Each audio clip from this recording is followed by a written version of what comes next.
بسم الله الرحمن الرحيم يا أيها الذين آمنوا اتقوا الله حق تقاته ولا تموتن إلا وأنتم مسلمون بسم الله الرحمن الرحيم واتقوا يوما لا تجزي نفس عن نفس شيئا ولا يقبل منها شفاعة ولا يؤخذ منها عدل ولا هم ينصرون. ഏറെ സ്നേഹ ബഹുമാനമുള്ള സത്യവിശ്വാസി വിശ്വാസിനികളെ, ലോകരക്ഷിതാവും പരിപാലകനുമായ അല്ലാഹു സുബ്ഹാനഹു വ തആലയുടെ കൽപ്പനാ നിർദ്ദേശങ്ങൾ ജീവിതത്തിന്റെ എല്ലാ മേഖലകളിലും കഴിവിന്റെ പരമാവധി സൂക്ഷിച്ചും പാലിച്ചും ജീവിക്കണമേ എന്ന് എന്നെയും നിങ്ങൾ ഓരോരുത്തരെയും ആമുഖമായി ഉണർത്തുകയാണ്, വസിയ്യത്ത് ചെയ്യുകയാണ്. നമ്മുടെയൊക്കെ ജീവിതത്തിൽ പരാജയം നമ്മൾ ആരും ആഗ്രഹിക്കുന്നില്ല, ദുരന്തങ്ങൾ ഉണ്ടാവാൻ നമ്മൾ ആരും ആഗ്രഹിക്കാറില്ല. പക്ഷെ ദുനിയവിയായ ഈ ജീവിതത്തിൽ ചില ഘട്ടങ്ങളിൽ, ചില സന്ദർഭങ്ങളിലൊക്കെ പലപ്പോഴും പല പരാജയങ്ങളും ദുരന്തങ്ങളും ഒക്കെ നമ്മുടെ ജീവിതത്തിൽ സംഭവിക്കാറുണ്ട്. എന്നാൽ അത്തരം ദുനിയവിയായ പരാജയങ്ങളിൽ നിന്നും ദുരന്തങ്ങളിൽ നിന്നുമൊക്കെ നമുക്ക് കരകയറാൻ, അതല്ലെങ്കിൽ അതിൽ നിന്നൊരു മോചനത്തിന് പല സഹായങ്ങളും നമ്മുടെ നാട്ടിൽ, നമ്മുടെ ചുറ്റുമുണ്ട്. നമ്മുടെ ബന്ധങ്ങൾ, നമ്മുടെ നാട്ടുകാർ, ഇവിടുത്തെ ഭരണകൂടം, അങ്ങനെ പല നിലക്കും നമുക്കുള്ള സഹായങ്ങളുണ്ട്. എന്നാൽ പ്രിയമുള്ളവരെ, ഈ ലോകത്തിന് അപ്പുറത്തൊരു ശാശ്വതമായ ജീവിതമുണ്ട് എന്ന് വിശ്വസിക്കുന്നവരാണല്ലോ ഞാനും നിങ്ങളൊക്കെ. അപ്രകാരം നമ്മുടെ മരണത്തിന് ശേഷം ഒരു യഥാർത്ഥ ജീവിതത്തിലേക്ക് നമ്മൾ പ്രവേശിക്കണം. ആ പരലോക ജീവിതം ഒരിക്കലും പരാജയപ്പെടാനും ദുരന്തമായി മാറാനും നമ്മൾ ആരും ആഗ്രഹിക്കുന്നില്ല. പക്ഷേ അങ്ങനെ എങ്ങാനും സംഭവിച്ചാൽ ഉണ്ടാകുന്ന ഒരു വലിയ അപകടം, അതല്ലെങ്കിൽ ആ പരാജയം കൊണ്ട് നമ്മൾ അനുഭവിക്കേണ്ടി വരുന്ന തീവ്രമായ അതികഠിനമായ ശിക്ഷകൾ അതേറെ വലുതാണ്. വിശുദ്ധ ഖുർആനിൽ അല്ലാഹു സുബ്ഹാനഹു വ തആല 2-ാം അധ്യായം സൂറ അൽ ബഖറ 48-ാം സൂക്തമായി നമ്മെ ഉത്ബോധിപ്പിക്കുന്നത്, വത്തഖൂ യൗമൻ, നിങ്ങൾ ഒരു ദിവസത്തെ നിങ്ങൾ ഭയപ്പെടണം, നിങ്ങൾ സൂക്ഷിക്കണം. എന്തുകൊണ്ടാണ് ആ ഒരു ദിവസത്തെ നിങ്ങൾ സൂക്ഷിക്കണം, നമ്മൾ സൂക്ഷിക്കണം എന്ന് അല്ലാഹു പറഞ്ഞത്? അന്നേ ദിവസം നടക്കുന്ന കാര്യങ്ങൾ, അതിലൊന്ന് ലാ തജ്സി നഫ്സുൻ അൻ നഫ്സിൻ ഷൈഅ, ഒരാളും മറ്റൊരാൾക്ക് പരസ്പരം സഹായിയായി മാറാൻ കഴിയാത്തൊരു ദിവസമാണ്. ആമുഖമായി നമ്മൾ സൂചിപ്പിച്ചത് ദുനിയവിയായ ഒരു പരാജയം, ഒരു ദുരന്തവുമാണെങ്കിൽ നമുക്ക് ചുറ്റും നമ്മുടെ ബന്ധങ്ങളും നാട്ടുകാരും ഭരണാധികാരികളും ഒക്കെയുണ്ട്. എന്നാൽ വത്തഖൂ യൗമൻ, നമ്മളെല്ലാവരും എത്തിച്ചേരുന്ന ഒരു ദിവസം, ആ ദിവസത്തെ നിങ്ങൾ സൂക്ഷിക്കണം. കാരണം ലാ തജ്സി നഫ്സുൻ അൻ നഫ്സിൻ ഷൈഅ, ഇവിടുത്തെ പോലെ പരസ്പരം സഹായികളായിട്ട് മാറാൻ, അവന്റെ പരാജയത്തിലും ദുരന്തത്തിലും രക്ഷപ്പെടുത്താൻ ഒരാൾക്കും സാധ്യമാവാത്ത ഒരു ദിവസമാണ്. തീർന്നില്ല, വലാ യുഖ്ബലു മിൻഹാ ശഫാഅത്ത്, ഒരാളുടെയും ശുപാർശകൾ സ്വീകരിക്കാത്ത ഒരു ദിവസമാണ്. ഇന്നൊരാളെ രക്ഷപ്പെടുത്തണം എന്ന് പറയാൻ ഒരാൾക്കും കഴിയാത്ത, സ്വീകരിക്കാത്ത ഒരു ദിവസം കൂടെയാണ് അന്നേ ദിവസം. വലാ യുഖദു മിൻഹാ അദ്ൽ, അത് മാത്രമല്ല അന്നേ ദിവസം ഒരാളുടെ പ്രായശ്ചിത്തവും സ്വീകരിക്കപ്പെടുകയില്ല.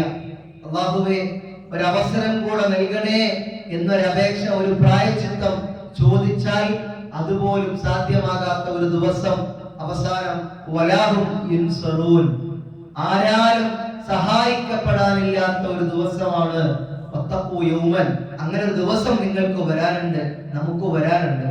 അതിനെ നിങ്ങൾ സൂക്ഷിക്കണമേ എന്നാണ് അല്ലാഹു സുബ്ഹാനഹു വ തആല ഈ ആയത്തിലൂടെ നമ്മെ ഉണർത്തിയത്. അപ്പൊ നോക്കൂ പ്രിയമുള്ളവരെ, ആർക്കാണ് അങ്ങനെ ഒരു ലോകത്ത് വിജയം നേടാൻ കഴിയുക? ഒരാൾ പരസ്പരം സഹായത്തിനില്ലാത്ത, ഒരാളുടെയും ശുപാർശ സ്വീകരിക്കാത്ത, ഒരാളുടെയും പ്രായശ്ചിത്തം സ്വീകരിക്കാത്ത, ആരാലും സഹായിക്കപ്പെടാനില്ലാത്ത ഒരു ലോകത്ത് ആർക്കാണ് വിജയം ഉണ്ടാവുക? അത് യഥാർത്ഥ വിശ്വാസിക്കാണ് ആ വിജയം നേടിയെടുക്കാൻ കഴിയുക. എങ്ങനെയാണ് നമുക്ക് ആ വിശ്വാസിയാകാൻ കഴിയുക? അല്ലാഹു സുബ്ഹാനഹു വ തആല ആദം അലൈഹിസ്സലാമയും ഹവ്വാ ബിബിയെയും സ്വർഗ്ഗത്തിൽ നിന്ന് പുറത്താക്കുന്ന രംഗം സൂറ അൽ-ബഖറയിലെ 38-ാമത്തെ ആയത്തിൽ അല്ലാഹു ഇങ്ങനെയാണ് നമ്മെ അത് ബോധിപ്പിച്ചത്. ഖുൽനാ യഹ്ബിതു മിൻഹാ ജമീഅ, ഞാൻ എല്ലാവരോടും ഇവിടെ നിന്ന് ഇറങ്ങി പോകാൻ ആവശ്യപ്പെട്ടു. എന്നിട്ട് അവരോട് പറഞ്ഞ വാക്ക് ഫഇമ്മാ യഅതിയന്നകും മിന്നി ഹുദാ ഫമൻ തബിയ ഹുദായ ഫലാ ഖൗഫുൻ അലൈഹിം വലാ ഹും യഹ്സനൂൻ എന്നാണ്. നിങ്ങൾ ഇവിടുന്ന് പുറത്തു പോയിക്കൊള്ളുക, എന്നാൽ നിങ്ങൾ വിഷമിക്കേണ്ട. ഫഇമ്മാ യഅതിയന്നകും മിന്നി ഹുദാ, എന്നിൽ നിന്നും ഒരു സത്യസന്ദേശം, ഒരു സന്മാർഗം നിങ്ങൾക്ക് വന്നെത്തും. ഫമൻ തബിയ ഹുദായ, ആരാണോ ആ സത്യസന്മാർഗത്തെ പിൻപറ്റുന്നവർ, ഫലാ ഖൗഫുൻ അലൈഹിം വലാ ഹും യഹ്സനൂൻ, അവർ ദുഃഖിക്കേണ്ടി വരികയില്ല, അവർ ഖേദിക്കേണ്ടി വരികയില്ല എന്ന് അല്ലാഹു സുബ്ഹാനഹു വ തആല നമ്മെ ബോധ്യപ്പെടുത്തുന്നു. തൊട്ട് താഴെ അല്ലാഹു വീണ്ടും പറഞ്ഞു വല്ലദീന കഫറു വകദ്ദബു ബിആയാതിനാ ഉലൈക അസ്ഹാബുൻ നാർ വഹും ഫീഹാ ഖാലിദൂൻ. അല്ലാഹുവിൽ നിങ്ങൾക്ക് ഒരു സത്യസന്ദേശം വന്നെത്തും, എന്നാൽ ചില ആളുകൾ വല്ലദീന അക്കൂട്ടർ കഫറു വകദ്ദബു ബിആയാതിനാ, എന്റെ ദൃഷ്ടാന്തങ്ങളെ, എന്നിൽ നിന്ന് വന്നെത്തിയ സത്യമാർഗത്തെ അവർ കളവാക്കി, അവരതിനെ നിഷേധിച്ചു. അത്തരത്തിലുള്ള നിഷേധിക്കുന്ന, ധിക്കരിക്കുന്ന ആളുകൾ ഉലൈക അസ്ഹാബുൻ നാർ, അവർ നരകത്തിന്റെ ആൾക്കാരാണ്, അവർ നരകത്തിന്റെ അവകാശികളാണ്. ഹും ഫീഹാ ഖാലിദൂൻ, അവർ അതിൽ നിത്യവാസികളുമായിരിക്കും എന്നാണ്. നോക്കൂ സഹോദരങ്ങളെ, ഈ ലോകത്തിനപ്പുറത്തൊരു ശാശ്വതമായ പരലോക ജീവിതമുണ്ട്. അവിടെ നമ്മൾ അല്ലാഹുവിന്റെ വിചാരണയെ നേരിടുന്ന ഒരു ദിവസമുണ്ട്. അതാണ് വത്തഖൂ യൗമൻ എന്ന് നമ്മളോട് പറഞ്ഞത്. ആ ദിവസത്തിൽ നിങ്ങൾ സൂക്ഷിക്കണം. ആ ദിവസത്തിൽ നിങ്ങളെ സഹായിക്കാനും നിങ്ങളുടെ ശുപാർശയ്ക്ക് വേണ്ടിയോ അതല്ലെങ്കിൽ നിങ്ങളുടെ പശ്ചാത്താപമോ അവിടെ സ്വീകരിക്കപ്പെടുകയില്ല. അവിടെ വിജയിക്കുക വിശ്വാസികളാണ്. ആരാണ് വിശ്വാസികൾ? എന്നിൽ നിന്നും ഒരു സത്യമാർഗം നിങ്ങളിലേക്ക് വന്നെത്തും. ഏതാണ് ആ മാർഗം? അത് വിശുദ്ധ ഖുർആനാണ്. ആ ഖുർആൻ ഫമൻ തബിയ ഹുദായ, നിങ്ങളിൽ ആരാണോ പിൻപറ്റുന്നവർ, നിങ്ങളിൽ ആരാണോ പിൻപറ്റുന്നവർ, നിങ്ങളിൽ ആരാണോ പാരായണം ചെയ്യുന്നവർ എന്നല്ല, ഫമൻ തബിയ ഹുദായ എന്നാണ്. നിങ്ങളിൽ ആരാണോ പിൻപറ്റുന്നവർ ഫലാ ഖൗഫുൻ അലൈഹിം വലാ ഹും യഹ്സനൂൻ, അവർക്ക് ദുഃഖിക്കേണ്ടി വരികയില്ല, അവർക്ക് പ്രയാസപ്പെടേണ്ടി വരികയില്ല, ഭയപ്പെടേണ്ടി വരികയില്ല. ഇതിനെ തൊട്ട് താഴെ അത്തരം അല്ലാഹുവിന്റെ സത്യമാർഗത്തെ നിഷേധിച്ചവർ, ധിക്കരിച്ചവർ, അവർ ഉലൈക അസ്ഹാബുൻ നാർ, അവർ നാളെ ആ പരലോകത്ത് ഏറെ കത്തിയാളുന്ന നരകം ഏറ്റുവാങ്ങേണ്ടവരാണ്.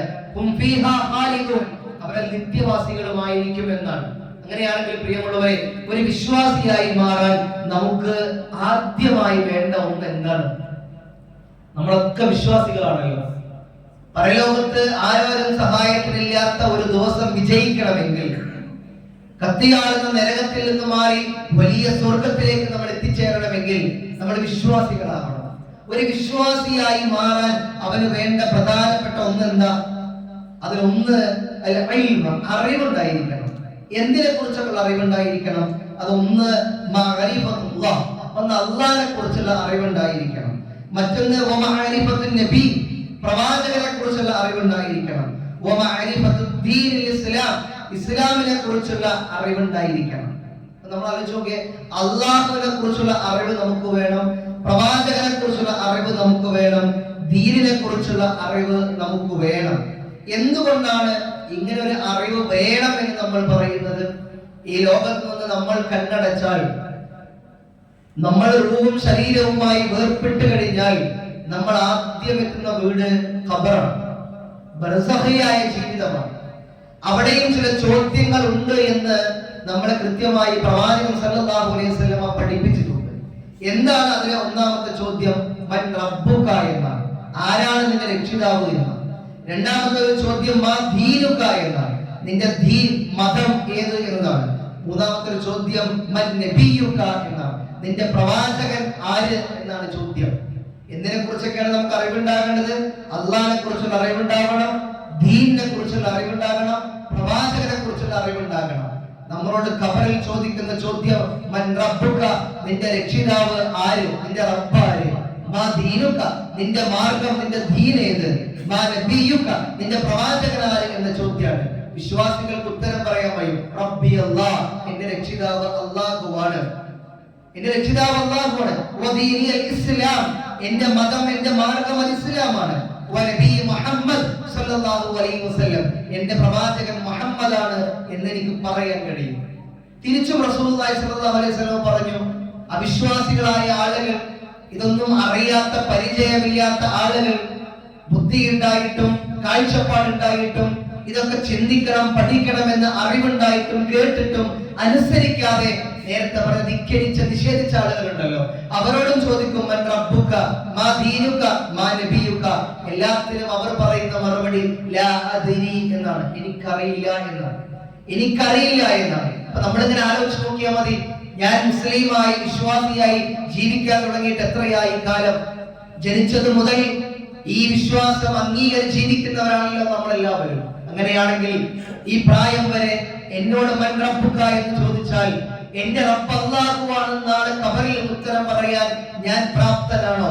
ആ നിലക്ക് അല്ലാഹുവുമായിട്ടുള്ള അറിവ് നേടിയെടുക്കാൻ എനിക്ക് സാധ്യമായിട്ടുണ്ടോ എന്ന ഒരു ചെറിയ ആലോചന പ്രിയമുള്ളവരെ നമുക്ക് ആവശ്യമാണ്. ആ ഒരു ഭാഗം മാത്രം നമ്മളൊന്ന് ആലോചനക്ക് വിധേയമാക്കാം. ആരാണ് നമ്മുടെ റബ്ബ്? ആരാണ് നമ്മുടെ റബ്ബ്? എല്ലാ വസ്തുക്കളുടെയും സൃഷ്ടാവാണ്. അൽഹംദുലില്ലാഹി റബ്ബിൽ ആലമീൻ എന്നാണ് നമ്മൾ പ്രഖ്യാപിക്കാറ്. ഈ ലോകത്തിന്റെ തന്നെ സൃഷ്ടാവായ നാഥന് എല്ലാ സർവസ്തുതിയും എന്ന് പ്രഖ്യാപിക്കുന്നവരാണ് ഞാനും നിങ്ങളും ഒക്കെ. എങ്ങനെയാണ് നമുക്ക് നമ്മുടെ റബ്ബിനെ കുറിച്ചുള്ള അറിവുകൾ കൂടുതലായി നേടിയെടുക്കാനും മനസ്സിലാക്കാനും സാധിക്കുക? അത് വളരെ എളുപ്പമാണ്. അത് വളരെ എളുപ്പമാണ്. എങ്ങനെയാണ്? നമുക്ക് ചുറ്റുമുള്ള ഈ അത്ഭുതകരമായ സൃഷ്ടിചരാചരങ്ങളിലൂടെ മാത്രം ഒന്ന് കണ്ണോടിച്ച് നോക്കിയാൽ മതി. എത്രമേൽ അത്ഭുതകരമാണ് റബ്ബ് സുബ്ഹാനഹു വ തആലയുടെ സൃഷ്ടിപ്പ്. ആ സൃഷ്ടിപ്പിലൂടെ നമ്മളിങ്ങനെ പഠനം നടത്തി ഗവേഷണം നടത്തി നമ്മളിങ്ങനെ മുന്നോട്ട് പോകുമ്പോൾ നമ്മുടെ സൃഷ്ടാവിനെ കുറിച്ചുള്ള അറിവ് ധാരാളമായി നമുക്ക് ശേഖരിക്കുവാനും ബോധ്യപ്പെടാനും സാധൂകരിക്കും.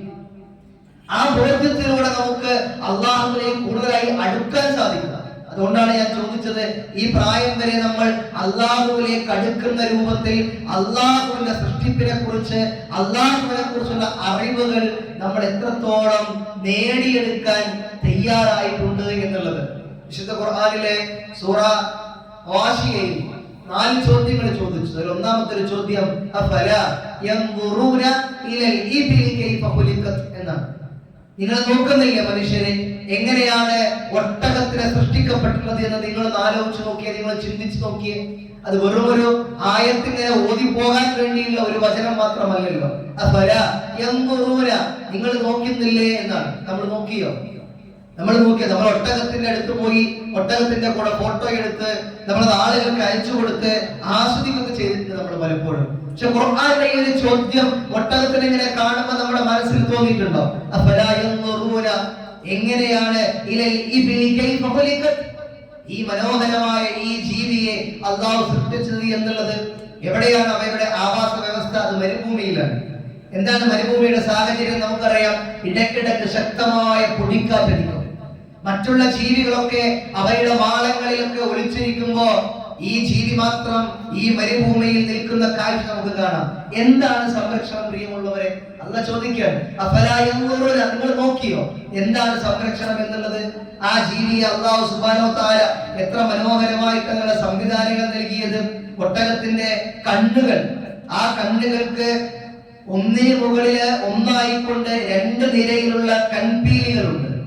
ഒന്നിന് നിരയിൽ ഒന്നായിക്കൊണ്ട് 2 കൺപീലികൾ അല്ലാഹു അവർക്ക് നൽകി.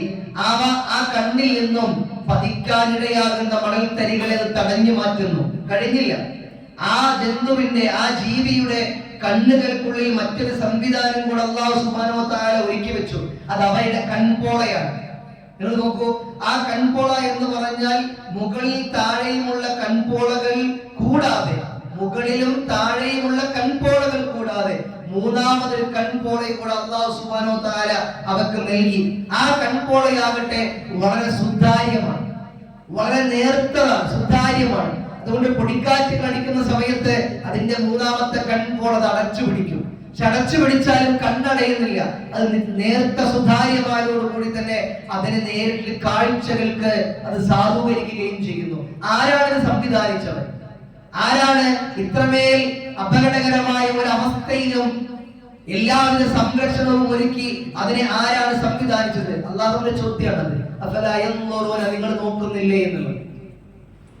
അള്ളാഹു നമുക്ക് ചുറ്റും സൃഷ്ടിച്ചു വെച്ച അത്ഭുതകരമായ സൃഷ്ടികൾ എന്ന് പറഞ്ഞാൽ അത് അത്രമേൽ അത്ഭുതകരമാണ്.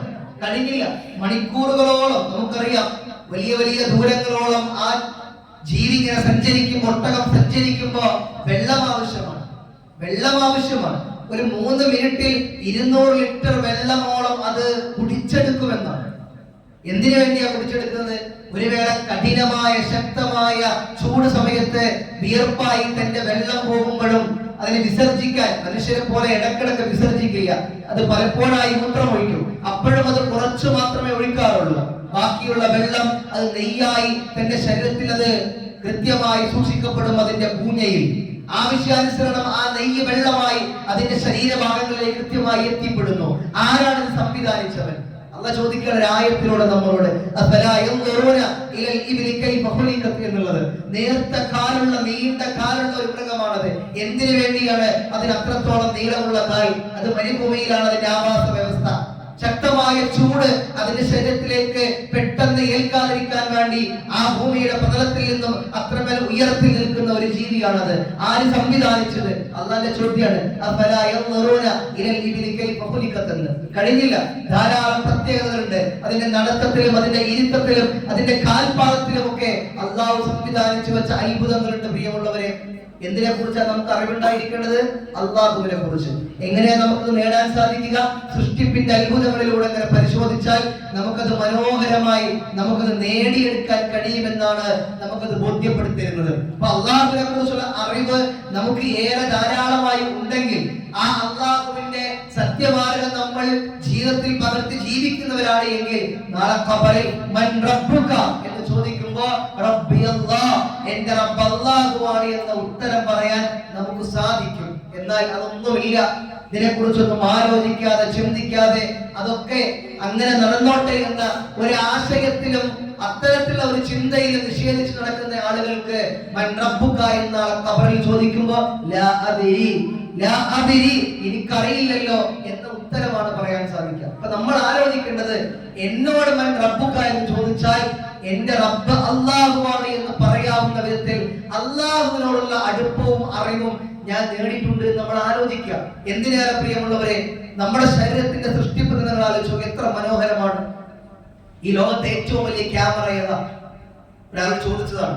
ഏറ്റവും വലിയ ക്യാമറ ഏതാ? അയാൾ നൽകിയ ഉത്തരം മനുഷ്യന്റെ കണ്ണാണ് എന്നാണ്. മനുഷ്യന്റെ കണ്ണാണ്. എന്താണ് പ്രത്യേകത? ആ മനുഷ്യന്റെ കണ്ണെന്ന് പറഞ്ഞാൽ മുഖാസ്തിക്കും തന്റെ തലയോട്ടിക്കും ഇടയിൽ ശക്തമായ ഒരു ഗുഹയിൽ സംവിധാനിച്ച ഒരു കണ്ണ്. നല്ല ചോദ്യം. നമ്മൾ എങ്ങനെ വീണാലും ഈ നിലത്ത് ഈ കണ്ണ് കുത്തി വീഴില്ല. ഒരു കമ്പ് താഴെ ഉണ്ടെങ്കിൽ എന്നല്ലാതെ എങ്ങനെ അടിച്ചാലും ഡയറക്റ്റ് കണ്ണിലേക്ക് അതിനെ കൊള്ളില്ല. എന്തേ കാരണം? മുഖാസ്തിയുടെയും തലയൊട്ടിക്കുമുള്ളിൽ ശക്തമായ ഒരു ഗുഹയിൽ അതിനെ സംവിധാനിച്ചു. അതിന്റെ സുരക്ഷയാണത്. കഴിഞ്ഞില്ല. അവിടുന്ന് അങ്ങോട്ട് നമ്മൾ ആ കണ്ണിനെ നോക്കിക്കഴിഞ്ഞാൽ ഓവിറ്റ് എന്ന് പറയുന്ന ഒരു ഗുഹയ്ക്കുള്ളിൽ, പിപ്പിൾ എന്ന് പറയുന്ന ഒരു ദ്വാരത്തിനുള്ളിൽ കൃത്യമായി റെറ്റിന കൊണ്ടൊരു വലിയ മതിൽ സംവിധാനിച്ച് ഒരു ഭാഗത്ത് കോൺ കോശങ്ങളും മറ്റൊരു ഭാഗത്ത് കോൺവെക്സ് ലെൻസും സംവിധാനിച്ചു പടച്ച തമ്പുരാൻ. ഒരു കാഴ്ച നമ്മൾ കാണുമ്പോൾ ആ കോൺ കോശങ്ങളിലൂടെ മനുഷ്യന്റെ ആശയ വിനിമയ ബുദ്ധിയിലേക്ക് അത് എത്തിച്ചു കൊടുക്കുമ്പോൾ ദൂരെയുള്ള കാഴ്ചകൾ കാണാൻ ചുരുങ്ങുകയും അടുത്തുള്ള കാഴ്ച കാണാൻ വികസിക്കുകയും ചെയ്യുന്ന ഈ കണ്ണ് ആര് സംവിധാനിച്ചതാ? നിങ്ങളിലേക്ക് തന്നെ നോക്കുന്നില്ലെന്ന് ചോദ്യന്റെ ഖുർആനിൽ ആലോചിച്ച്. നമ്മുടെ ശരീരത്തിലെ ഏറ്റവും പ്രധാനപ്പെട്ട ഒരു അവയവമാണല്ലോ ഹൃദയം. ഒരു ഹൃദയത്തെ നമ്മൾ ആർട്ടിഫിഷ്യലായി ഉണ്ടാക്കാന്ന് വിചാരിക്കാം. എത്ര രൂപ കൊടുക്കേണ്ടി വരും? നമ്മള് കോടിക്കണക്കിന് രൂപകൾ നമ്മൾ ചെലവഴിക്കണം. അത് ചെലവഴിച്ചാൽ മതിയോ? ഇല്ല. നമ്മൾ എന്ത് സാധനം ഉണ്ടാക്കിയാലും അതിന് സർവീസ് ചെയ്യണം. സർവീസ് ചാർജ് കൂടെ കൊടുക്കണം. എത്ര കാലം നമ്മൾ സർവീസ് ചാർജ് കൊടുക്കും? പ്രിയമുള്ളവർ, നമ്മളൊന്ന് ആലോചിച്ച് നോക്കി. 1 രൂപ പോലും നമ്മൾ പടച്ച റബ്ബിന് കൊടുത്തിട്ടില്ല. 1 രൂപ പോലും നമ്മൾ കൊടുത്തിട്ടില്ല. ആ പത്രമേൽ കൃത്യമായി വ്യക്തമായും നമ്മുടെ ശരീരത്തിന്റെ ഉള്ളിൽ നമ്മുടെ ഹൃദയമിടിപ്പ് കൃത്യമായി നിയന്ത്രിക്കുന്ന റബ്ബ് നമുക്ക് നൽകിയത് ഒരു ഹൃദയം മാത്രമല്ല, എന്തെല്ലാം അവയവങ്ങൾ അതിന്റെ കേടുപാടുകൾ വരുമ്പോ നമുക്കതിന്റെ വില മനസ്സിലാകും. പ്രിയമുള്ളവരെ, അല്ലാഹ് ചോദിക്കാൻ നമ്മൾ ചിന്തിക്കുന്നില്ലേ, നിങ്ങൾ ആലോചിക്കുന്നില്ലേ ആരെക്കുറിച്ച്? നിങ്ങൾക്ക് ചുറ്റും നിങ്ങളെ തന്നെ സൃഷ്ടിച്ച ഈ മനോഹരമായ അത്ഭുതകരമായ സൃഷ്ടിപ്പിനെ കുറിച്ച് നിങ്ങൾ ആലോചിക്കുന്നില്ലേ? നമ്മൾ ചിന്തിക്കുന്നില്ലേ? ആ ചിന്തയിലും ആ പഠനത്തിലും ആ ഗവേഷണങ്ങളിലും നമുക്ക് സൃഷ്ടാവിനെ കണ്ടെത്താൻ കഴിയും. അങ്ങനെ ബോധ്യപ്പെടുമ്പോൾ എന്ത് ചെയ്യുന്നറിയോ? പടച്ചോനെ, ഇത്രമേൽ അനുഗ്രഹം നൽകിയിട്ടുള്ള എന്റെ റബ്ബ് എനിക്ക്, ഇത്രമേൽ അനുഗ്രഹം നൽകിയിട്ടുള്ള എനിക്ക് റബ്ബ്. ഏതുപോലെ എന്റെ കൈ മുന്നോട്ട് മടങ്ങുകയും അതിന് വിപരീതമായി കാല് പിറകോട്ട് മടങ്ങുകയും സംവിധാനിച്ചവരാരാണ്? എന്തുകൊണ്ട് കൈ മുന്നോട്ട് മടങ്ങുമ്പോ അതേ കൈ എന്തുകൊണ്ട് പിറകോട്ട് മടങ്ങുന്നില്ല? അത് ഉപയോഗിക്കേണ്ട ഒന്നാണ്. ആ കൈ പിറകോട്ട് മടങ്ങിയാൽ അവൻ ആ കൈ ഉപയോഗശൂന്യമായിട്ട് മാറും. അവന്റെ കാൽ പിറകോട്ട് വളയുന്നത് പോലെ മുന്നോട്ട് വളഞ്ഞാൽ അവന് നടക്കാൻ സാധ്യമാകില്ല. അതാര് സംവിധാനിച്ചു? അല്ലാഹ് ചോദിക്കുകയാണ് നമ്മളോട്, നിങ്ങൾ നിങ്ങളിലേക്ക് നോക്കുന്നില്ലേ എന്നുള്ളത്. അങ്ങനെ ധാരാളം ചോദ്യങ്ങൾ അല്ലാഹ് ഖുർആനിലൂടെ ചോദിക്കുന്നു. അപ്പൊ നമ്മൾ ആലോചിക്കേണ്ടത്, പ്രിയമുള്ളവരെ, ദുനിയവിയായി നമ്മൾ നമ്മുടെ മെച്ചങ്ങൾക്ക്, നമ്മുടെ ലാഭങ്ങൾക്ക്, മറ്റുള്ള വലിയ ആഘോഷങ്ങൾക്ക്, താല്പര്യങ്ങൾക്ക് വേണ്ടി നമ്മൾ ധാരാളം അറിവുകൾ കരസ്ഥമാക്കുന്നുണ്ട്. അത് വേണം. നമുക്ക് ദുനിയവിയായ ജീവിതത്തിൽ ഉയർച്ച നേടാൻ അറിവ് വേണം. പക്ഷെ അതോടൊപ്പം തന്നെ ഈ ലോകത്ത് മരിച്ചു കഴിഞ്ഞാൽ ആദ്യമായി നമ്മൾ എത്തുന്ന നമ്മുടെ വീട് ഖബറാണ്. ആ ഖബറിൽ നമ്മൾ ചോദിക്കുന്ന ചോദ്യം മൻ റബ്ബുക എന്നാണ്. നിന്റെ രക്ഷിതാവ് നിന്റെ റബ്ബാണ് എന്ന റബ്ബി അല്ലാഹ് എന്ന് പറയണമെങ്കിൽ നമുക്ക് അല്ലാഹനെ കുറിച്ചുള്ള അറിവുണ്ടായിരിക്കണം. സൃഷ്ടിപ്പിന്റെ അത്ഭുതങ്ങളിലൂടെ അങ്ങനെ സഞ്ചരിച്ചാൽ നമുക്ക് അല്ലാഹനെ കാണാൻ കഴിയും. അങ്ങനെ നമ്മൾ അല്ലാഹുവിലേക്ക് അടുക്കും. എങ്ങനെ അടുക്കുക? ഈ കാണുന്ന സൃഷ്ടിയുടെ അത്ഭുതങ്ങൾ കേൾക്കുമ്പോ, കാണുമ്പോ, പഠിക്കുമ്പോ നമുക്ക് ബോധ്യപ്പെടും, പടച്ചോനെ, ഞാൻ എത്രത്തോളം നന്ദി കാണിക്കണം, അൽഹംദുലില്ലാ എന്ന് ഞാൻ റബ്ബിനോട് പറഞ്ഞാൽ മതിയാവില്ല. അത്രമേൽ അത്ഭുതകരമാണ് എന്റെ ജീവിതം, എന്റെ സൃഷ്ടിപ്പെന്ന് ബോധ്യപ്പെടും. അപ്പൊ നമ്മൾ അള്ളാഹുവിന് കീഴ്പ്പെട്ട് ജീവിക്കുന്നവരായിട്ട് മാറും. ആ കീഴ്പ്പെട്ട് ജീവിക്കുന്നതിനായിട്ട് മാറി ഈ ലോകത്ത് നമ്മൾ മരിച്ചു വീഴുമ്പോ നമുക്ക് ആ റബ്ബി അല്ലാഹ് എന്ന ഉത്തരം പറയാൻ നമുക്ക് സാധിക്കും. അതുകൊണ്ട് പ്രിയമുള്ളവരെ, നമ്മുടെ തിരക്കും നമ്മുടെ ഓട്ടവും ഒക്കെ ഒരു നാൾ നിലക്കും, നിന്നുപോകും.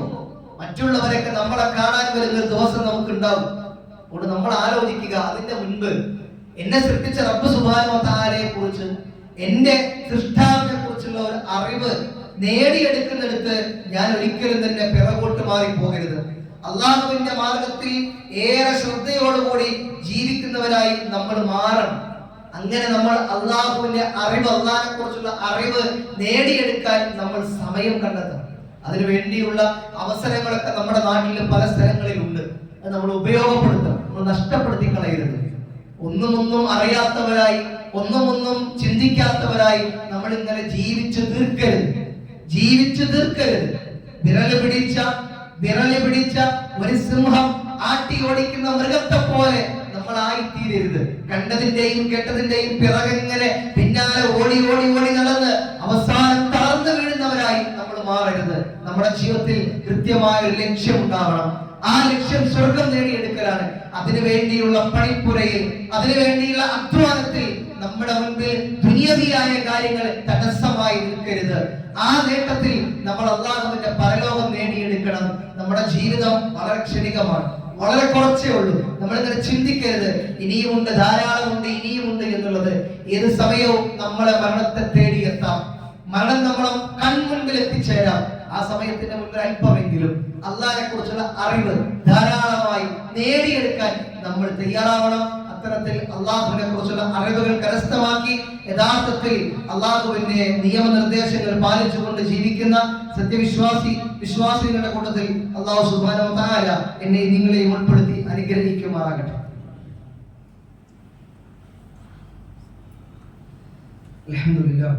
അൽഹംദുലില്ലാഹി റബ്ബിൽ ആലമീൻ والعاقبة للمتقين ولا عدوان إلا على الظالمين ونبينا محمد وعلى آله وصحبه أجمعين أما بعد. ഒരിക്കൽ കൂടി അല്ലാഹുവിന്റെ കൽപ്പനാ നിർദ്ദേശങ്ങൾ ജീവിതത്തിന്റെ എല്ലാ മേഖലകളിലും കഴിവിന്റെ പരമാവധി സൂക്ഷിച്ചും പാലിച്ചും ജീവിക്കണമേ എന്ന് ഉണർത്തുകയാണ്. സൂചിപ്പിച്ചത് വിശുദ്ധ ഖുർആനിൽ സൂറ ബഖറയിൽ 48-ാം സൂക്തമായി അല്ലാഹു സൂചിപ്പിച്ചത് വത്തഖൂ യൗമൻ, ഒരു ദിവസത്തെ നിങ്ങൾ സൂക്ഷിക്കണം. അന്ന് സഹായത്തിന് ആരുമില്ല, ശുപാർശക്കാരില്ല, പ്രായശ്ചിത്തം സ്വീകരിക്കാത്ത, ആരോരും സഹായത്തിനില്ലാത്ത ഒരു ദിവസം. അത് നമ്മുടെയൊക്കെ ജീവിതത്തിൽ നമ്മൾ എത്തിപ്പെടുന്ന ഒരു ദിവസമാണ്. അവിടെ നമ്മൾ പരാജയപ്പെടാതെ വിജയം നേടിയെടുക്കണം. അതിന് നമ്മൾ വിശ്വാസികളായിട്ട് മാറണം. ആ വിശ്വാസികൾ എന്ന നിലക്ക് സൃഷ്ടാവായ അള്ളാഹുവിനെ കുറിച്ചുള്ള അറിവ് നേടുന്നെടുത്ത് നമ്മൾ ഒരിക്കലും പിറകോട്ട് പോകരുത് എന്നാണ് സൂചിപ്പിച്ചത്. മറ്റൊരു ഭാഗം നമ്മൾക്ക് ഉണ്ടാകേണ്ട അറിവ് ദീനിനെ കുറിച്ചാണ്, മതത്തെ കുറിച്ചാണ്. എന്താണ് മതത്തെ കുറിച്ചുള്ള അറിവ് എന്ന് പറഞ്ഞാൽ?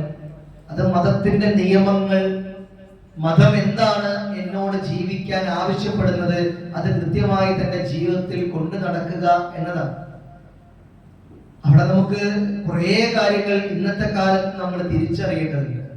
പ്രധാനമായും നമുക്കറിയാം, നമുക്ക് ചുറ്റും നമ്മൾ കേൾക്കുന്ന പല ആശയങ്ങൾ, മുദ്രാവാക്യങ്ങൾ മതം വേണ്ട എന്ന് പറയുന്നതാണ്. അല്ലെങ്കിൽ മതം മനുഷ്യനെ മാറ്റമില്ല എന്ന പ്രഖ്യാപനങ്ങളാണ്. മതം മാറുന്നില്ല, മനുഷ്യൻ മാറുന്നു എന്ന മുദ്രാവാക്യങ്ങളൊക്കെയാണ്. നമ്മൾ ആലോചിക്കേണ്ടത്, മതം ഒരിക്കലും മാറേണ്ട ഒന്നില്ല. കാലത്തിനനുസരിച്ച് ഇന്ന് അതാണല്ലോ ചെയ്യുന്നത്, അല്ലെ? നവോത്ഥാനം ഉണ്ടാക്കുക എന്നുള്ളതാണ്. എന്താ നവോത്ഥാനം? മാറ്റം. പഴഞ്ച നിയമങ്ങളൊക്കെ മാറ്റിക്കൊണ്ടുവരുന്നതിനാണ് നവോത്ഥാനം എന്ന് പറയാം. ഇസ്ലാമിൽ അങ്ങനെ പഴഞ്ച നിയമം, പുതിയ നിയമം എന്ന് പറയുന്ന ഒന്നില്ല. ഇസ്ലാം ഉണ്ടായ കാലം മുതൽ ഇസ്ലാം എത്രത്തോളം പ്രസക്തമാണോ അതിലേറെ പ്രസക്തമാണ് ഇന്ന് ഇസ്ലാം. അതിലേറെ പ്രസക്തമാണ് ഇന്ന് ഇസ്ലാം. എത്ര മനോഹരമായിട്ടാണ് ഇസ്ലാം ഒരു മനുഷ്യനോട് ജീവിക്കേണ്ട രീതിയെ കുറിച്ച് കൽപ്പിച്ചത്. മറ്റേത് ദർശനത്തിലും ഏത് ചിന്താധാരയിലുമാണ് ഇത്രമേൽ സ്വസ്ഥമായി സ്വൈര്യമായി ജീവിക്കാൻ പറ്റുന്ന നിയമങ്ങൾ നമുക്ക് കാണാൻ കഴിയുക? ഇസ്ലാമിലല്ലാതെ. ഒരു യതീമിനെ നിങ്ങൾ തലോടണം, യതീമിന്റെ ഭക്ഷണം നിങ്ങൾ അന്യായമായി കഴിക്കരുത് എന്ന് പറയുന്ന ഏത് വാക്യമാണ് ഈ ലോകത്തുള്ളത്? നോക്കി. നിങ്ങൾ നിങ്ങളുടെ നാട്ടിൽ അനാഥയായ ഒരു കുട്ടി ഉണ്ടെങ്കിൽ ആ കുട്ടിയുടെ മുൻപിൽ നിങ്ങൾ നിങ്ങളുടെ മക്കൾക്ക് അവന് കിട്ടാത്തത് നിങ്ങൾ വാങ്ങിച്ചു കൊടുക്കരുത് എന്ന് പറയുന്ന ഏത് മതമാണ് ഈ ലോകത്തുള്ളത്? അവന് സങ്കടപ്പെടുന്ന രൂപത്തിൽ അയൽപ്പക്കത്തിൽ അനാഥ കുട്ടിയുണ്ട്, അവരെ കാണുന്ന വിധത്തിൽ നമ്മൾ നമ്മുടെ കുട്ടിക്ക് എല്ലാം വാങ്ങിച്ചു കൊടുത്ത് അവരെ സങ്കടപ്പെടുത്തുക പോലും ചെയ്യരുത് എന്ന് പറയുന്ന ഒരു മനോഹരമായ ദീൻ, മതം. ആ ദീനിനെ കുറിച്ചുള്ള അറിവ് എന്നോട് എന്തൊക്കെയാണ് പറഞ്ഞത് എന്നുള്ളതാണ്. പക്ഷെ നമുക്കിന്ന് സങ്കടമാണ്. നമുക്കിങ്ങനെ ചുറ്റും വ്യക്തി ജീവിതവും കുടുംബ ജീവിതവും സാമൂഹിക തലങ്ങളൊക്കെ എടുത്ത് പരിശോധിക്കുമ്പോൾ ഇസ്ലാം പലപ്പോഴും പലരുടെയും കുടുംബത്തിലും ജീവിതത്തിലൊക്കെ അപ്രസക്തമാണ്. അവിടെ സോഷ്യൽ മീഡിയ കണ്ടന്റുകൾ അവരുടെ ജീവിതമായിട്ട് മാറും. അവർ കാണുന്ന കാഴ്ചകൾ, അവർ കാണുന്ന സിനിമകളൊക്കെ ജീവിതമായിട്ട് മാറും. അതിന്റെ പ്രത്യാഘാതങ്ങൾ, പരിണിത ഫലങ്ങൾ നമ്മുടെ നാട്ടിൽ ഏറെ അനുഭവിക്കുകയും കേൾക്കുകയും ചെയ്തുകൊണ്ടിരിക്കുകയും ചെയ്യുന്നു. എന്താണ് എന്നല്ലേ പറഞ്ഞത്? എന്നിൽ നിന്ന് ഒരു സത്യമാർഗം നിങ്ങൾക്ക് കണ്ടെത്തും, ആ വന്നെത്തിയ സത്യമാർഗത്തെ നിങ്ങൾ പിന്തുടരണം, എങ്കിൽ നിങ്ങൾക്ക് വിജയം ഉണ്ടെന്നാണ് പറഞ്ഞത്. പക്ഷെ നമ്മൾ ആ വന്ന സത്യമാർഗത്തെ കൂടുതൽ അറിയാൻ നമ്മൾ തയ്യാറാവണം, കൂടുതൽ പഠിക്കാൻ നമ്മൾ തയ്യാറാവണം. ദീൻ നമ്മുടെ ജീവിതത്തിൽ എത്രത്തോളം ഉണ്ടോ നമുക്ക് സ്വസ്ഥതയും സ്വൈര്യവും ഉണ്ടാവും. അത് അടിവരയിട്ട് മനസ്സിലാക്കുക. വ്യക്തി ജീവിതത്തിലും കുടുംബ ജീവിതത്തിലും ഏറെ പ്രയാസം അനുഭവിക്കുന്ന കുറെ ആളുകൾ നമ്മുടെ ജീവിതത്തിൽ, നമ്മുടെ ചുറ്റുപാടിലൊക്കെ ഉണ്ട്. എന്താ പ്രശ്നം? ദീൻ എത്രത്തോളം തന്റെ വ്യക്തി ജീവിതത്തിലും കുടുംബ ജീവിതത്തിലും ഉണ്ടോ എന്ന് ആലോചിച്ചാൽ മതി. ആർത്തിയും അതുപോലെ തന്നെ ഒടുങ്ങാത്ത വല്ലാത്തൊരു ഭ്രമവും ഈ ദുനിയാവിനോട് മനുഷ്യൻ ഇങ്ങനെ കാണിച്ചുകൊണ്ടിരിക്കുകയാണ്. എന്താണ് എന്റെ ജീവിതത്തിൽ ഞാൻ പിന്തുടരേണ്ടത്, പകർത്തേണ്ടത് എന്ന ബോധ്യമില്ലാതെ മനുഷ്യൻ ഇങ്ങനെ ജീവിക്കുമ്പോൾ ദീൻ അവന്റെ അടുത്ത് ഇങ്ങനെ അപ്രസക്തമാവുകയാണ്. കേൾക്കുകയും കാണുകയും ചെയ്യുന്ന കാര്യങ്ങളൊക്കെ എല്ലാം ചെയ്യാം എന്നൊരു തലത്തിലേക്ക് നമ്മൾ എത്തുകയാണ്. ദീൻ എന്ത് പറഞ്ഞു എന്നുള്ളത് നമ്മൾ കൃത്യമായി പഠിക്കണം, ആലോചിക്കണം. ദീനീപരമായ അറിവ് നമുക്കുണ്ടെങ്കിലാണ് നമ്മുടെ ജീവിതം അത് പരിപൂർണമായി. പ്രിയമുള്ളവരെ, നാളെ നമ്മൾ ഇങ്ങനെ ഖബറിൽ കിടക്കുമ്പോൾ നമ്മളോട് വന്നിട്ട് മാ ദീനുക എന്ന് ചോദിക്കുമ്പോൾ ഇസ്ലാമാണ് എന്റെ ദീൻ എന്ന് പറയാൻ നമുക്ക് സാധിക്കുള്ളൂ. അതുകൊണ്ട് ദീനീപരമായ നിയമങ്ങൾ ഏറെ പഠിക്കാനും ദീന ജീവിതത്തിൽ ചേർത്ത് വെക്കാനും ഒക്കെ നമ്മൾ തയ്യാറാവണം. ചെറുതല്ലേ വലുതല്ലേ എന്ന് നമ്മളിങ്ങനെ മാറ്റി നിർത്തേണ്ട. എല്ലായിടത്തും ദീൻ കൃത്യമായ നിയമങ്ങൾ നമുക്ക് പകർന്നു നൽകിയിട്ടുണ്ട്. എല്ലായിടത്തും റസൂലുള്ളാഹി കൃത്യമായ നിയമം പകർന്നു നൽകിയിട്ടുണ്ട്. പക്ഷെ നമ്മുടെ നാട്ടിൽ കാണുന്ന കാഴ്ചകൾ നമ്മളിങ്ങനെ കാണുമ്പോ അങ്ങനെയൊക്കെ ആവാം എന്നൊരു ചിന്ത പലപ്പോഴും നമുക്ക് വരണം. കൂടുതൽ ആഴത്തിൽ വിശദീകരിച്ച് ഞാൻ പറയുന്നില്ല. ഏറെ നമുക്ക് ചുറ്റും ഇന്ന് കാണുന്ന കാഴ്ചകൾ അങ്ങനെയാണ്. അതുകൊണ്ട് എല്ലായിടത്തും നമ്മുടെ ദീനീപരമായ ജീവിതം കൊണ്ടു നടക്കാൻ നമുക്ക് സാധിക്കണം. പ്രിയമുള്ളവരെ, പ്രത്യേകിച്ച് കുടുംബങ്ങളിൽ ദീനില്ലാത്തതിന്റെ വലിയ പ്രയാസം നമ്മൾ ഇന്ന് അനുഭവിക്കുന്ന കാഴ്ചകൾ ഏറെയാണ്. ഏറെ നമസ്കരിച്ചവരായിരുന്നിട്ടും ദീൻ പകർന്നെടുത്ത് പരാജയപ്പെടുന്ന ആളുകൾ കുറെ ഉണ്ട്. അതുകൊണ്ട് ദീനീപരമായ ഒരു ജീവിതത്തെ നമ്മുടെ ജീവിതത്തിൽ കൊണ്ടു നടക്കാൻ നമ്മൾ പരമാവധി പരിശ്രമിക്കണം. അത്തരത്തിൽ ദീനീപരമായ അറിവുകൾ എവിടുന്നൊക്കെ നേടി കരസ്ഥമാക്കാൻ കഴിയുമോ അവിടെയൊക്കെ നമ്മുടെ കഴിയാവുന്ന വിധത്തിൽ എല്ലാ പ്രാതിനിധ്യവും കൊണ്ടുവന്ന് നമ്മൾ അറിവ് നേടുന്നവരായിട്ട് മാറണം. അറിവ് നേടുന്തോറും നമുക്ക് വിനയം കൂടും. അറിവ് നേടുന്തോറും നമുക്ക് അല്ലാഹുവിനെ ഏറെ കീഴ്പ്പെട്ട് ജീവിക്കാൻ സാധിക്കും. അത്തരത്തിൽ നമ്മൾ ദീനീപരമായ അറിവ് കരസ്ഥമാക്കുന്നിടത്തും മുൻപന്തിയിൽ ഉണ്ടാവണം. സ്വഹാബാക്കളൊക്കെ ചരിത്രം വായിക്കുമ്പോൾ നമുക്ക് എത്ര മനോഹരമാണ്. റസൂലുള്ളാഹിന്റെ സദസ്സില് അവർ ജോലി ചെയ്യുന്ന സ്ഥലത്ത് നിന്ന് എല്ലാവർക്കും വരാൻ കഴിയില്ല. അപ്പൊ എന്ത് ചെയ്യും? ഉള്ള കൂട്ടത്തിൽ നിന്ന് ഒന്നോ രണ്ടോ ആള് വരും, റസൂലുള്ളാഹിൽ നിന്ന് പഠിക്കും, തിരിച്ചു പോകും, അവർക്ക് പറഞ്ഞു കൊടുക്കും. അടുത്ത ദിവസം കഴിഞ്ഞ ദിവസം വരാത്ത ആളുകൾ വരും, അവര് പഠിക്കും, തിരിച്ചു പോകും, പറഞ്ഞു കൊടുക്കും. ഇങ്ങനെയായിരുന്നു അവരൊക്കെ ദീനിനെ പഠിച്ചിരുന്നത്. നമ്മൾ ആലോചിക്കുക, എത്ര സമയം ഒരു ദിവസത്തിൽ അല്ലെങ്കിൽ ആഴ്ചയിൽ എത്ര സമയം ഞാൻ ദീന് പഠിക്കാൻ മാറ്റി വെക്കുന്നുണ്ടെന്ന് മാത്രം ആലോചിച്ചാൽ മതി. നമുക്ക് നമ്മളെ കുറിച്ച് ബോധ്യപ്പെടും. ഈ ഒരു വെള്ളിയാഴ്ചയിലെ ഹുത്തുബ കഴിയാതിനപ്പുറത്ത് ഞാൻ ദീന് പഠിക്കാൻ എത്ര സമയം ചെലവഴിക്കണമെന്ന് ആലോചിച്ചാൽ നമുക്ക് നമ്മുടെ ദീനിനെ കുറിച്ചുള്ള പഠന നിലവാരത്തെ കുറിച്ചൊക്കെ നമുക്ക് ബോധ്യപ്പെടും. ആ നിലയിൽ ഒരു ആലോചനയും പുനർവിചിന്തനവും ഒക്കെ നടത്തി ദീൻ പഠിക്കുന്ന കാര്യങ്ങൾ സജീവരായി നിലകൊണ്ടാൽ നമുക്ക് ചുറ്റുമുള്ള ഈ അധാർമിക സാമൂഹിക തിന്മകളിൽ നിന്നൊക്കെ കുറേയേറെ നമ്മുടെ കുടുംബത്തെയും മക്കളെയും കൗമാരക്കാരെയും യുവാക്കളെയും ഒക്കെ മാറ്റിക്കൊണ്ടുവരാൻ നമുക്ക് സാധിക്കും. ദീൻ മാത്രമാണ് അതിന് പരിഹാരം. ആ ദീൻ നമ്മുടെയൊക്കെ ജീവിതത്തിലും കുടുംബത്തിലും ഉണ്ടാവാൻ നമ്മൾ ശ്രദ്ധിക്കണം. അല്ലാഹു സുബ്ഹാനഹു വ തആല കൃത്യമായി ദീനീപരമായ ചിട്ടയോടും അടക്കത്തോടും കൂടി ജീവിച്ച് മരിച്ചു പോകുന്ന വിശ്വാസികളുടെ കൂട്ടത്തിൽ എന്നെ നിങ്ങളെയും ഉൾപ്പെടുത്തി അനുഗ്രഹിക്കുമാറാകട്ടെ. അല്ലാഹുവേ, ജീവിതത്തിൽ അറിഞ്ഞും അറിയാതെയും രഹസ്യമായും പരസ്യമായും ചെയ്തു പോയ കുറേയേറെ തെറ്റുകുറ്റങ്ങളുണ്ട് നാഥ. അതെല്ലാം ഞങ്ങൾക്ക് നീ പുറത്തു മാപ്പാക്കി തരണമേ. അല്ലാഹുവേ, എവിടെ വെച്ച് മരിച്ചാലും മുസ്ലിമായിട്ട് മരിക്കാനും ലാ ഇലാഹ ഇല്ലല്ലാഹ് എന്ന് ഉച്ചരിച്ചുകൊണ്ട് മരിക്കാനുള്ള തൗഫീഖ് ഞങ്ങൾക്ക് ഏവർക്കും നീ പ്രദാനം ചെയ്ത് അനുഗ്രഹിക്കണമേ നാഥ. അല്ലാഹുവേ, ഞങ്ങളുടെ വിട പറഞ്ഞു പോയ ഞങ്ങളുടെ മാതാപിതാക്കൾ, ബന്ധുമിത്രാദികൾ, സഹോദരി സഹോദരന്മാർ, ഞങ്ങളെ എല്ലാവരെയും നിന്റെ ജന്നാത്തുൽ ഫിർദൗസിൽ നീ ഒരുമിച്ച് കൂട്ടി അനുഗ്രഹിക്കണമേ നാഥ. അല്ലാഹുവേ, ഞങ്ങളുടെ മക്കളിൽ നിന്ന് കൺകുളിർമയും സമാധാനവും നൽകി നീ അനുഗ്രഹിക്കണമേ നാഥ. ഞങ്ങളുടെ കുടുംബങ്ങളിൽ എല്ലാവിധ റഹ്മത്തും ബർക്കത്തും നൽകി നീ അനുഗ്രഹിക്കണമേ നാഥ. കുറെ ആളുകൾ വലിയ അസുഖങ്ങളുമായി പ്രയാസപ്പെടുന്നവരുണ്ട്. എല്ലാവർക്കും നീ ശിഫയും സമാധാനവും നൽകി നീ അനുഗ്രഹിക്കണമേ നാഥ. اللهم اجرنا من النار اللهم اجرنا من النار اللهم اجرنا من النار اللهم اعز الاسلام والمسلمين واذل الشرك والمشركين ربنا تقبل منا انك انت السميع العليم ربنا آتنا في الدنيا حسنه وفي الاخره حسنه وقنا عذاب النار امين امين برحمتك يا ارحم الراحمين.